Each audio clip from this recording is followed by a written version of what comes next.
अस्सलाम वालेकुम। अच्छा, अब हम स्टार्ट करें वोन हीलिंग एंड टिश्यू रिपेयर, ठीक है? इसमें आपके पास क्या है, वोन हीलिंग का सबसे पहले बताया कि वोन हीलिंग क्या है कि जब बेसिकली जब आपको कोई इंजरी होती है तो जो बॉडी जो अटेम्प्ट लेती है कि आपके उस इंजर्ड पार्ट को ट्रीट करें, तो वो क्या कहलाता है, वोन हीलिंग। अच्छा, इसमें जैसे अगर कोई इंसिजन लगा है, ठीक है ना, बिल्कुल फाइन इंसिजन है, तो उसमें क्या होगा कि बिल्कुल वो ट्रीट हो जाएगा और एक इवन स्किन बन जाएगी आपकी, ठीक है?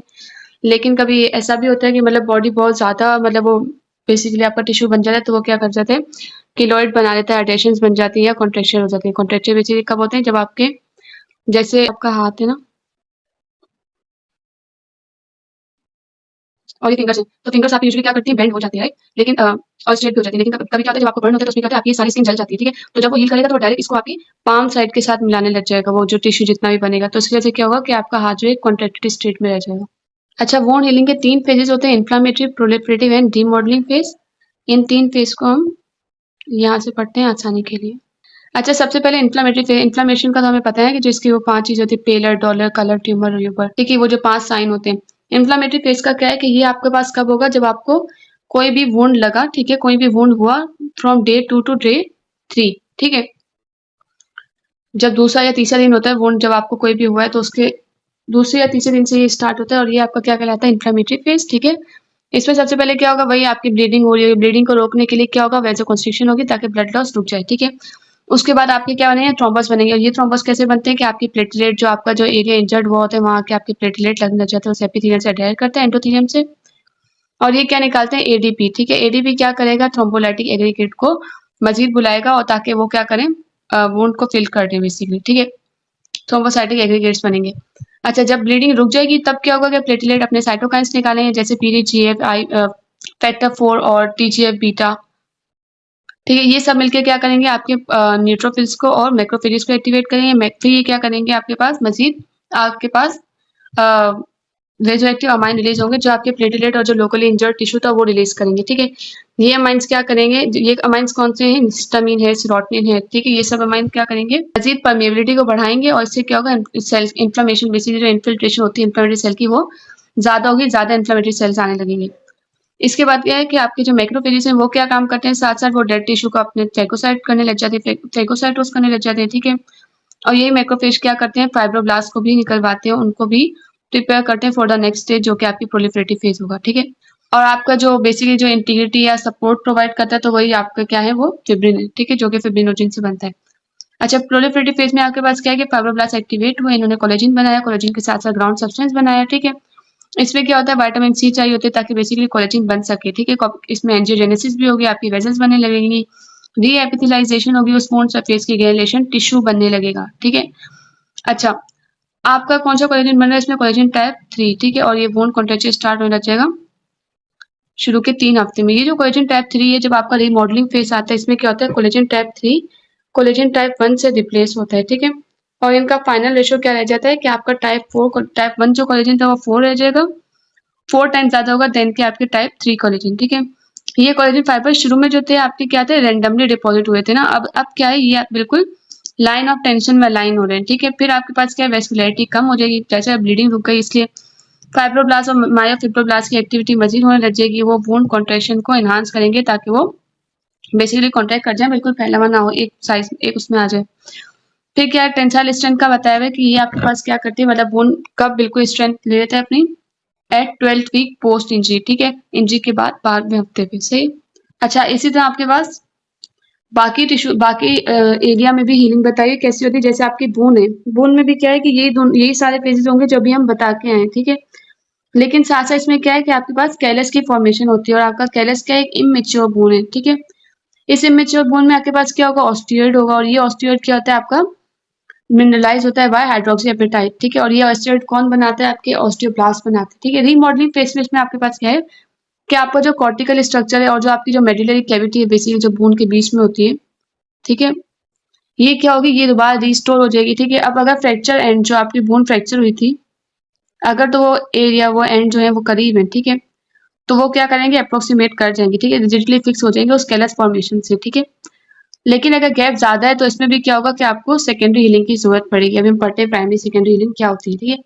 फिर नर्व्स का आपके पास बताया हुआ है, नर्व्स में क्या होता है, आपका जो डिस्टल सेगमेंट है उसमें क्या होगी, वेलेरियन डीजनरेशन होगी। नर्व के भी दो पार्ट होते हैं ना, एक प्रॉक्सिमल पार्ट और एक डिस्टल पार्ट, ठीक है। तो जो प्रॉक्सिमल पार्ट होगा उसमें आपके पास क्या डीजनरेशन होगी up to the node of Ranvier, जबकि आपका जो डिस्टल पार्ट होगा वहां पे क्या होने लग जाएगी, वेलेरियन डीजनरेशन। वेलेरियन डीजनरेशन क्या है कि जो आपका जो मतलब जो ऊपर वो होते हैं सारे डेंड्राइट्स वगैरह होते हैं, ठीक है, और आपकी सेल बॉडी, नीचे जो आपका एक्सोन होता है, ये एक्सोन क्या करता है, ये टूटने लग जाता है, नीचे से एक्सोन की डीजनरेशन हो जाएगी जहाँ पे इंजर्ड, बेसिकली जब इंजरी हुई उसके बाद, ठीक है। उसके बाद क्या होगी, अगर मतलब जब वो ठीक होने लगता है और दोबारा, और आपके साथ साथ इसमें माइलिन भी टूट गई है, ठीक है। जब दोबारा ठीक होने लगेगा तब क्या होगा कि आपका जो है एक्सोन रीजनरेट होगा, ठीक है, एक्सोन की रीजनरेशन होने लग जाएगी और आपकी सेगमेंटल रीमाइलिनेशन होने लग जाएगी ताकि वो दोबारा ठीक हो सके, ठीक है। जैसे बताया कि फिर जब आपकी नर्व रीजनरेट करती है ना, नर्व रीजनरेट करती है तो क्या होता है, आपका एक नर्व फाइबर स्प्राउट करता है फ्रॉम द प्रॉक्सिमल एंड, ठीक है। ये क्या होता है, किस वजह से होता है, न्यूरोट्रोपिज्म के जरिए। और न्यूरोट्रोपिज्म किन किन फैक्टर से होती है, ग्रोथ फैक्टर है, आपके हार्मोन्स हैं, आपके एक्स्ट्रासेलुलर मैट्रिक्स ट्रोफिन्स हैं, ठीक है। फिर ये क्या करेगा, फाइबर्स आपके ग्रो करेंगे टुवर्ड द टारगेटेड रिसेप्टर, ठीक है। और अगर आपकी ओवर ग्रोथ हो गई इसमें, तो दैट्स बात, ओवर ग्रोथ की कंडीशन क्या बन सकता है, आपके पास न्यूरोमा फॉर्मेशन हो जाएगी अगर ओवर ग्रोथ होगी तो। अच्छा, अब आपको बताया टेंडन का। टेंडन में आपके पास क्या है कि टेंडन भी वैसे ही रिपेयर होगा जैसे बाकी वोन्स हील होते हैं, ठीक है। लेकिन इसमें आपके पास बताया कि आपको जो ब्लड सप्लाई वगैरह होगी वो कहाँ से मिलेगी, ठीक है। इसकी दो चीजें, एक है इंट्रिंसिक एरिया, एक है एक्सटेंसिव पार्ट ना, ठीक है। इंट्रिंसिक पार्ट में आपके पास क्या है कि अगर आप अंदर की बात करो तो इसमें आपके पास क्या ब्लड सप्लाई चाहिए आपको, तो ब्लड सप्लाई इसमें आपके पास कहाँ से आएगी, विंक्युलर ब्लड फ्लो। विंक्युलर क्या है, विंक्युलर बेसिकली स्मॉल कैपिलरीज होती है जो आपके टेंडन के पास होती है, ठीक है। ये आपको ब्लड सप्लाई करेंगे या फिर आपके साइनोवियम से डिफ्यूजन हो जाएगी। इसी तरह एक्सटेंसिव है, एक्सटेंसिव यानी कि एक्सटर्नली अगर बात की जाए तो आपके पास क्या होगा, फाइब्रस एडेशन बनने लग जाएंगे टेंडन के बीच में और उसकी शीट के बीच में, ठीक है। अच्छा, इसमें क्या है कि अर्ली हीलिंग में क्या होता है, आपके पास रैंडम कोलेजन डिपॉजिट होता है ना, जिस तरह पहले हमने बात की थी कि रैंडम कोलेजन डिपॉजिट हुआ था। तो अगर आप बात करेंगे 3 से 6 वीक के बीच में, तो आपके पास क्या रैंडम डिपॉजिट होगा और ये इसकी स्ट्रेंथ इतनी ज्यादा तो होगी नहीं, सही है।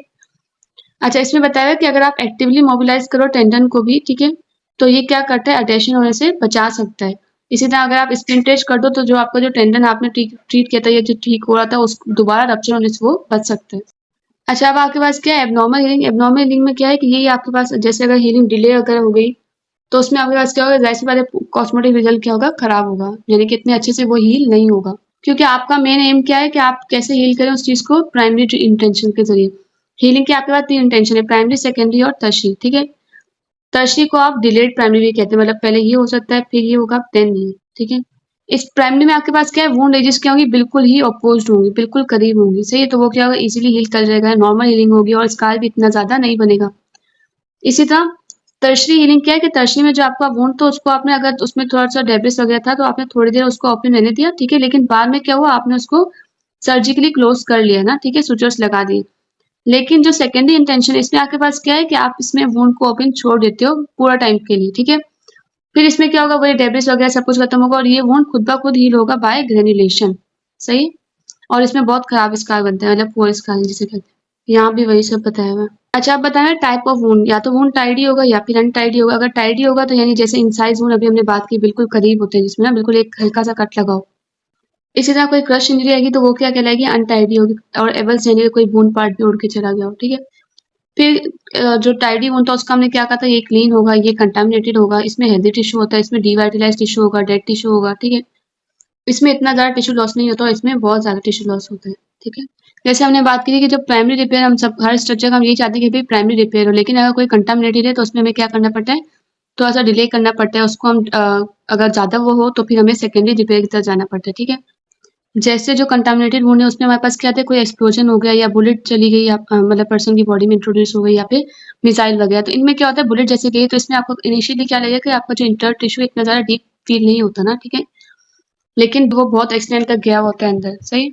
तो इसमें आपको क्या चाहिए कि आप उसको मल्टीपल टाइम्स डिब्राइड करें। जैसे अगर आपकी क्रशिंग इंजरीज वगैरह या रोड ट्रैफिक एक्सीडेंट हुआ है तो उसमें भी आपको उस चीज़ को ज़्यादा बेसिकली जो है साफ करने की जरूरत पड़ती है, ठीक है। जैसे आपके पास कंपार्टमेंट सिंड्रोम की बात की है, ये भी हम पढ़ते हैं नीचे। इसमें भी आपको पता नहीं चलता कि कितनी इंजरी हुई है क्योंकि इसमें मसल में डीप डाउन इंजरी हुई होती है। जैसे जहाँ पे मल्टीपल विक्टिम होते हैं, जैसे कोई वो हो गया ना सुसाइडल एक्सप्लोजन वगैरह के दो या कहीं भी एक्सप्लोजन वगैरह हो गया तो उसमें आपके पास क्या होता है, वायरल कंटामिनेशन के चांसेस ज़्यादा होते हैं, जैसे हेपेटाइटिस वायरस है या फिर HIV है, तो उनकी भी आपको टेस्टिंग करवानी पड़ती है। अब किसी भी वुंड को आप कैसे मैनेज करेंगे, तो इसमें आपके पास ये है कि आप ATLS प्रोटोकॉल फॉलो करेंगे, ठीक है। सबसे पहले क्या है, आपने जो है वुंड को देखा, इनिशियल असेसमेंट की कैसे करेंगे आप, ATLS प्रोटोकॉल फॉलो करेंगे, ABCD की जगह मैनेज करेंगे। पेशेंट को आपने पूरा एग्जामिन करना है, कुछ भी वुंड छोड़ना नहीं है। जो हम लॉग रोल करते हैं वो भी इसलिए करते हैं, कभी आप देख लें कि कोई स्टेप वुंड वगैरह तो नहीं है बैक में, क्योंकि आप उसे भी मिस कर सकते हैं वरना। वुंड एग्जामिनेशन करनी है आपने कैसे, कि आप उसकी साइज देखेंगे, उसके स्ट्रक्चर्स डैमेज हुए हैं वो देखेंगे, मूवमेंट करवा लेंगे, सेंसेशन चेक करेंगे, पेन रिस्पॉन्स चेक करेंगे, ठीक है। फिर वही टेटनस कवर आप चेक करेंगे कि हुआ है कि नहीं हुआ है। फिर आपने ब्लीडिंग अगर हो रही है तो आपने उसे कंट्रोल करना है, वुंड को एलिवेट करना है, प्रेशर पैड अप्लाई करना है। ब्लाइंड क्लैंपिंग नहीं करनी वरना आप नर्व को डैमेज कर सकते हैं, ठीक है। फिर पेन कंट्रोल के लिए आपने क्या करना है, एनाल्जेसिया एनेस्थीसिया देना है। चिल्ड्रंस को यूजुअली यही देते हैं कि आप जनरल एनेस्थीसिया देते हैं, ठीक है। अगर लिम्ब वगैरह की बात की जाए तो उसमें आप टॉर्निकेट अप्लाई करेंगे और अनइवन प्रेशर जो है आप अवॉइड करेंगे। फिर कोई वुंड है आपने उसमें क्या करना है, उसको क्लीन करना है, डिब्राइड करना है, डर्ट डेब्रिस वगैरह सब कुछ उसका निकाल देना है आपने, ठीक है। और ये किसके जरिए करेंगे, वही आप ब्रश स्क्रबिंग यूज कर लेंगे, मैग्निफिकेशन या फिर एक्सरसाइज करके उसका सारा मटेरियल निकाल लेंगे आप, ठीक है। सेलाइन से इरिगेट करेंगे या फिर जेट लवाज भी कर सकते हैं, लेकिन इसको थोड़ा आपने कॉशियसली यूज करना है, क्योंकि यूँ ना हो कि आप उसको मजीद जो है डीप डाउन उस डर्ट को इंट्रोड्यूस करवा दें। अभी हम आगे पढ़ेंगे हाई प्रेशर इंजरीज, उसमें देखेंगे। फिर आपने मसल वायबिलिटी चेक करने की, कलर देखना है, साइनोसिस तो नहीं हो रही, ब्लीडिंग हो रही है नहीं हो रही, कॉन्ट्रैक्ट तो नहीं हो गया वुंड। फिर जो आपका जो डैमेज एरिया था, डैमेज स्ट्रक्चर थे, उसमें आप उसे आपने रिपेयर करना है, जैसे नर्व रिपेयर है, ठीक है। फिर आपके पास बेजल लगा है तो उसको रिपेयर करना है, टेंडन है तो उसे रिपेयर करना है, फिर स्किन क्लोज करनी है, ठीक है ना। कि भाई आपने क्या करना है कि बिल्कुल ही सब कुछ टाइट करके एकदम क्लोज नहीं करना, उसको भी थोड़ी मार्जिन देनी है कि वो हील हो सके, तो एकदम टेंशन फ्री आपने रिपेयर करना है, ठीक है। अगर जरूरत पड़े तो आप स्किन फ्लैप भी लगा सकते हैं, जिसमें फ्लैप में यही होता है जो अपना बेसिकली ब्लड सप्लाई साथ लेके आता है। अगर डोनर टिश्यू है तो उसमें आप ब्लड सप्लाई साथ जाएगी टू द रेसिपिएंट, ठीक है। लेकिन ग्राफ में ऐसा नहीं होता है, ग्राफ में क्या होता है कि रेसिपिएंट की जो डर्मिस होती है वो इतनी अलाइव होती है कि वो किसी से सिर्फ और सिर्फ एपिडर्मिस यानी कि स्प्लिट थिकनेस ग्राफ बेसिकली होते हैं, वो ले लें, तो वो जब उसके ऊपर आएगा उसकी डर्मिस के ऊपर तो वो खुद ही हील कर जाएगा, ठीक है। अच्छा, फिर आगे कुछ स्पेसिफिक वुंड बताएं, जैसे बाइट वुंड होता है, यूजुअली बच्चों के अंदर होता है, ठीक है ना।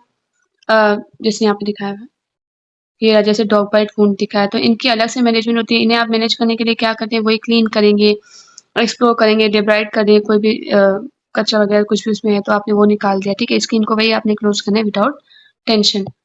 फिर आपके पास आते हैं पंक्चर वुंड। पंक्चर वुंड कैसे होते हैं, शार्प नीडल इंजरीज जो आती है, अगर नीडल स्टिक इंजरीज उनमें होता है। फिर इनमें आपने मजीद उनको जो है ट्रीट करना पड़ता है और उनके कवर्स देखने पड़ते हैं कि हेपेटाइटिस कवर है नहीं है, HIV वैक्सीन, HIV का रिस्क वगैरह हो तो वो देख लेना आपने, ठीक है। फिर आपके पास होता है हीमाटोमा। हीमाटोमा क्या है कि ब्लड जब कलेक्ट हो जाए ना, ठीक है, तो ब्लड कलेक्ट हो जाए यूजुअली जैसे आपका थाई रीजन है या फिर ग्लूटियल रीजन है, ठीक है। तो इनमें आपके पास क्या होता है, फैट बहुत ज्यादा होती है, तो उसमें भी आपके पास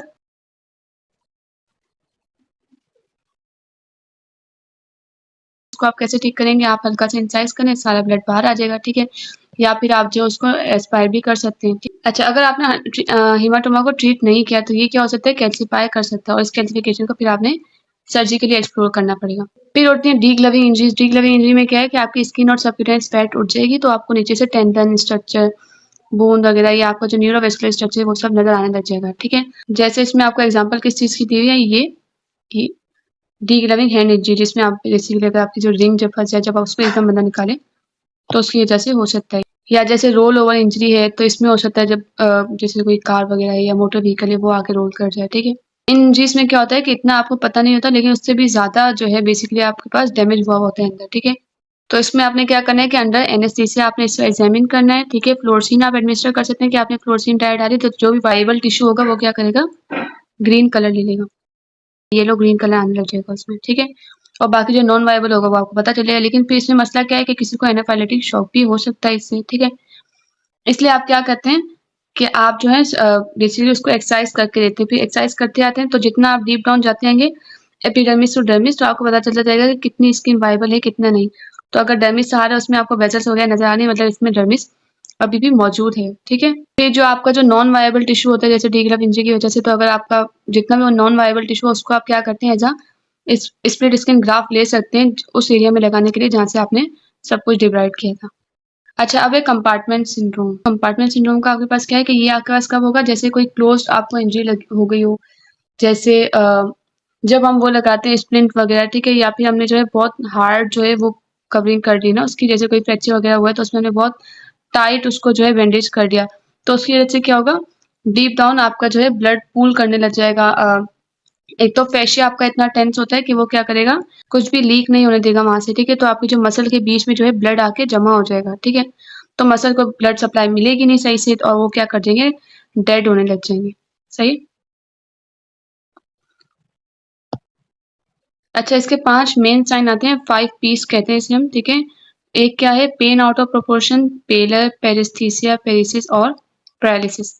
जिस तरह यहाँ पे आपको कंपार्टमेंट सिंड्रोम की मैनेजमेंट बताई हुई, इसमें आपके पास क्या है, ये हमने 5 साइन पढ़ लिए उसके, ठीक है। ये वही पेन के साथ हो गया। फिर आपने उसको मेजर कैसे करना है कंपार्टमेंट प्रेशर को, तो आप क्या करेंगे, आप प्रेशर मॉनिटर यूज करेंगे, कैथेटर को आप मसल कंपार्टमेंट में इंट्रोड्यूस कराएंगे। अगर आपको लग रहा है कि कंपार्टमेंट में प्रेशर मोर देन 30 है तो ठीक है, आप क्या करेंगे, फेशियोटमी करेंगे, उस फेशिया में कट लगाएंगे, ठीक है। लेकिन अगर आपके पास लगता है कि नहीं ऐसा नहीं है, तो फिर आप उसको जस्ट मॉनिटर करेंगे और सपोर्टिव केयर देंगे, ठीक है। फेशियोटमी में आपके पास क्या है कि आप स्किन को इंसाइज करेंगे, ठीक है, और फैट और डीप फेशिया सब कुछ। लेकिन ये क्या होगा, एक लॉन्गिट्यूडनल इंसिजन होगा, जैसे यहाँ पे दिखाया गया। फिर आप जो है एकदम से जो है आपके सारे जो मसल है वो बिल्कुल एकदम बर्स्ट करने लग जाएंगे, बाहर आने लग जाएंगे। फिर आप क्या करते हैं, लोअर लिम्ब को डिकम्प्रेस करते हैं। कैसे करेंगे कि आप जो है 2 इंसिजन देंगे लेटरल टू टिबिया, ठीक है। इससे आपके पास क्या है कि आपको एंटीरियर कंपार्टमेंट, पेरोनियल कंपार्टमेंट और आपका जो सुपरफिशियल डीप कंपार्टमेंट है, इनको एक्सेस मिल जाएगा। सही, इनका एक्सेस मिल जाएगा। अच्छा, फिर कहते हैं कि जो आप, जिससे हमने कहा ना कि हम फेशियोटमी करेंगे, लेकिन अगर कोई क्रश इंजरी और कभी ऐसा हुआ है कि बहुत लेट बंदा आपके पास आया है, ठीक है, अराइव हुआ है, तो उसमें आप क्या करेंगे, फेशियोटमी को थोड़ा सा अवॉइड करेंगे। क्यों? क्योंकि जब इतना डेड टिश्यू होता है तो वो डेड टिश्यू क्या करने लग जाता है, आपका मायोग्लोबिन रिलीज करने लग जाता है। फिर जब आप कट करेंगे और वो जब मसल को जो आप कट करेंगे और वो सारा जो मायोग्लोबिन है आपके ब्लड में जाएगा, तो वो क्या कर देगा, मायोग्लोबिन यूरिया। मायोग्लोबिन यूरिया के साथ साथ क्या होगा, रीनल फेलियर की तरफ भी बंदा जा सकता है, ठीक है, ग्लोमेरुलोनेफ्राइटिस की तरफ भी। और ये भी है कि इसलिए भी जो है जब ब्लड प्रेजेंटेशन होती है, ठीक है, तो उसमें आप क्या करते हैं, जो इस चीज को आप जैसे अब आपको पता चल गया ना कि आपका वायबल टिश्यू कौन सा और नॉन वायबल कौन सा, आपको पता चल गया। अब आपके पास क्या है कि डिलेड फेशियोटमी करने से अच्छा है कि आप उस एरिया को एम्प्यूट कर दें जितना जो आपका नॉन वायबल टिश्यू हो। अच्छा, अब आपके पास बताइए high pressure injuries. High pressure injury क्या होती है, जैसे कोई भी कार है, ठीक है, तो उसमें आप क्या करें, पेंट करें ना, तो पेंट करने से क्या होगा कि एक हाई प्रेशर आप पेंटिंग वो यूज करते हैं ना, ठीक है। तो उसमें आपके पास क्या है, जब आप राइट हैंड में अगर आपने इसको पकड़ा कर आप पेंट करें, तो वो क्या है, एकदम शार्प, बिल्कुल शार्प उसकी वो जा रही है ना, लाइक क्या कह सकते हैं, प्रोजेक्शन है या वो है शार्प फायर एकदम।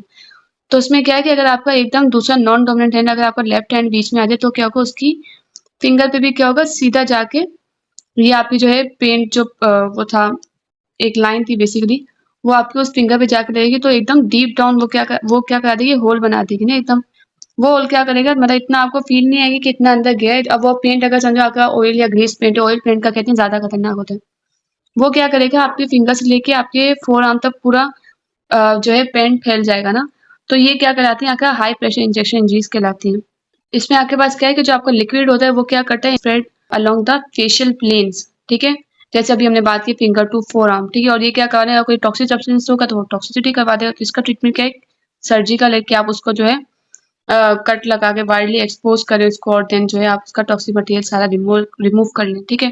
प्री ऑपरेटिव आप एक्सरे भी करा सकते हैं। और ज्यादातर इनमें यही है कि इनमें एम्पुटेशन रेट बहुत ज्यादा हाई होता है, 45%। अच्छा, अभी जो क्रॉनिक वुंड है ये हम नेक्स्ट वीडियो से करेंगे।